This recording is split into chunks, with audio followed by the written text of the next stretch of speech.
Jon Ossoff pressing U.S. Director of National Intelligence Tulsi Gabbard for more clarity on the FBI raid of the Fulton County Elections Hub back in January. Gabbard was photographed in that raid in Union City, and agents seized hundreds of boxes of ballots and other documents from the 2020 election. One answer that Senator Ossoff wants to know is why Gabbard was there in the first place. She said that she oversaw the execution of the search warrant at the request of the president. But Senator Ossoff says the raid had nothing to do with national intelligence.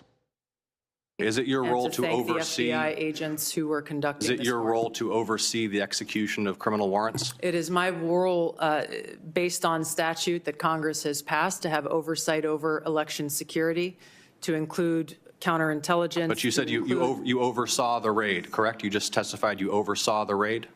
Portions of it. Okay. Did you handle any ballots or election-related materials? No.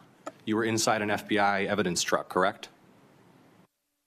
You were photographed inside an FBI evidence truck. It was an empty truck, yes. Senator Ossoff also accused Gabbard of evading his questions and says the Senate Intelligence Committee is now formally looking into Gabbard's election-related actions.